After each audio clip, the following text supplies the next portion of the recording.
Շնորհակալություն, հարգելի գործընկերներ, ես պարզապես փորձեմ մի քանի իրավական անդրադարձ կատարել 3 տեղի ունեցածին, հետո իհարկե խնդրենք պարոն Օրբելյանին շատ ավելի մանրամասնի քայլերի հաջորդականությունը, որը պետք է իրականացնենք, 3 ինչ տեղի ունեցավ։ 3 կենտրոնական ընտրական հանձնաժողովը 2 ընտրատեղամասերում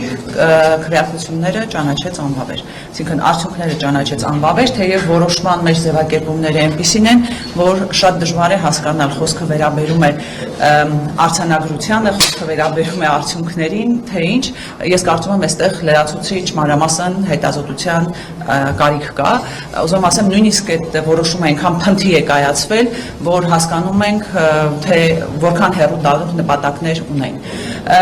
Անվավեր ճանաչելու լիազորություն արդյոք ուներ կենտրոնական ընտրական հանձնաժողովը, իհարկե, ընտրական օրենսգիրքը այդպիսի հնարավորություն տալիս է,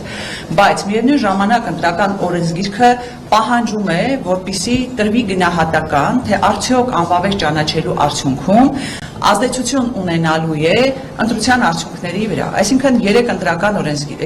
կենտրոնական ընտրական հանձնաժողովը, որը դեռ չունի վերջնական տվյալները, ուզում եմ բոլորին հիշեցնել, վերահաշվարկների գործընթացը ավարտվում է այսօր 14:00-ին, այսինքն ընտրական հանձնաժողովը դեռ չունենալով վերջնական պատկերը, անվավեր է ճանաչում ընտրությունների արդյունքները 2 ընտրական տեղամասում, միևնույն ժամանակ չտալով գնահատական արդյունքների վրա ազդեցության հետ կապված։ Այնուհետև 95-րդ հոդվածը պահանջում է, որ կենտրոնական ընտրական հանձնաժողովը անվավեր ճանաչելու պարագայում, եթե առկա են 101 հոդվածի պահանջները, ինչի մասին քիչ առաջ խոսեցի, այսինքն արդյունքների վրա ազդեցությունը, պետք է նշանակի վերաքվեարկություն։ Հիմա այսպես շատ հանրային գործիչներ խոսում են այն մասին, որ բա օրինակ դուք եք խոսում, որ խախտումներ են կատարվել ընտրատեղամասերում եւ այլն, իսկ ինչու եք հիմա դժգոհում, հեսա կտեսնեք վերաքվեարկություն է նշանակվելու եւ այլն, ուզում եմ ասել, որ որևէ մեկը չի վստահում այսօրվա կենտրոնական ընտրական հանձնաժողովին եւ մեծ է մեր անհանգստությունը, որ կենտրոնական ընտրական հանձնաժողովը կարող է այդպիսի որոշում չկայացնել։ Հետևաբար գործողությունների հաջորդականությունը առաջինը իհարկե պետք է լինել վերաքվեարկության պահանջ ներկայացնելը, այնուհետև մենք ունենք նաև դատական համակարգով այդպիսի գործընթաց իրականացնելու պարտավորեցման մասին դիմում ներկայացնելու հնարավորություն։ Բայց ինչ եմ ուզում կարևորը մատնանշել, գիտեք, մենք խոսում ենք իրավական գործընթացների մասին, բայց ակնհայտ է, որ այստեղ բացառապես քաղաքական որոշում է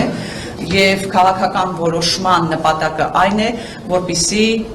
բոլոր հնարավոր միջոցներից օգտվել, որ Բարգավաճ Հայաստան կուսակցությունը չհայտնվի ազգային ժողովում, իսկ դա այսօր այս իշխանության համար իհարկե կենսական խնդիր է կայանում։ Արդյունքների վրա կարող է ազդել, լեգիտիմության առումով, արիտ է, որ երկրորդ նշանակվի դրա հիմքը է հանդիսանում։ Նույն 101 հոդվածը խոսում է այն մասին, որ եթե վերաքվեարկության արդյունքները այնուամենայնիվ չեն վերացնում ուժերի նկատմամբ ազդեցությունը, ապա կարող է ազգային ժողովի անվավերության հետ կապված որոշում կայացնել։ Հետևաբար, այո, հետևանքները կարող են գնալ ընդհանուր միջև ազգային ժողովի ընտրությունների անվավեր ճանաչելը։ Ես կարծում եմ, պարոն Օրբելյանը շատ ավելի մանրամասն կխոսի նաև ընտրական օրենսգրքի կարգավորումների մասին, բայց քանի որ ես ունեմ այսօր այս ամբիոնը, ուզում եմ նաև ձեր ուշադրությունը գրավել մեկ այլ հարցի վրա, որը անուղղակիորեն կապված է ընտրությունների հետ, թեև մենք նաև ուղղակի կապերն ենք տեսնում, գիտեք, որ այսօր առավոտյան խուզարկություն տեղի ունեցավ ԲՀԿ պատգամավորի թեկնածու Արեգնաս Մանուկյանի տանը, մեր գործընկերոջ տանը, եւ ես ուզում եմ պարզապես մեկ անգամ եւս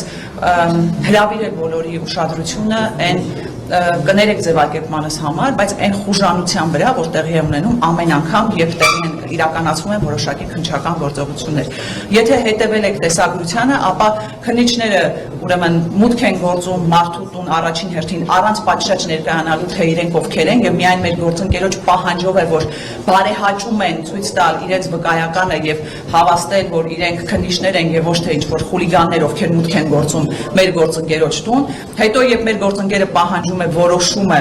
դատարանի խուզարկություն իրականացնելու վերաբերյալ, մեր գործընկերոջն ասում են դուք խոչընդոտում եք քննչական գործողությանը։ Այդպիսի աբսուրդ պարզապես հնարավոր չէ պատկերացնել, սա էլ խոսում է այն մասին, որ ԵԱՊ համակարգը ծառայում է ինչ-որ մեկին, պարզապես որոշում է պետք է այնքան անմռունչ ծառայել, որ իրենց համար պարզապես նշանակություն չունի, որ իրենց գործողություններով, նույնիսկ ոչ միայն այսպես կասկածի տակ են դնում ողջ գործընթացը, այլ նաև իրենց գործողություններով ողջ իրավապահ համակարգի նկատմամբ ստեղծում են ոչ վստահելի վերաբերմունք։ Իսկ ինչու Արեգնաս Մանուկյանն այն ստանը խուզարկություն, որովհետև գիտեք, որ նախընտրական քարոզարշավին մեկուսացրեցին Անդրանիկ Թևանյանին, դրանով իսկ խոչընդոտներ ստեղծեցին Բարգավաճ Հայաստան կուսակցության նախընտրական քարոզչության համար եւ դրանով իսկ փորձեցին ազդեցություն գործել ընտրությունների արդյունքների վրա։ Այլ կերպ քան ընտրակեղծիկ եւ կամ ընտրախախտում ներողություն կոչել այդ գործողությունները հնարավոր չէ։ Շնորհակալություն։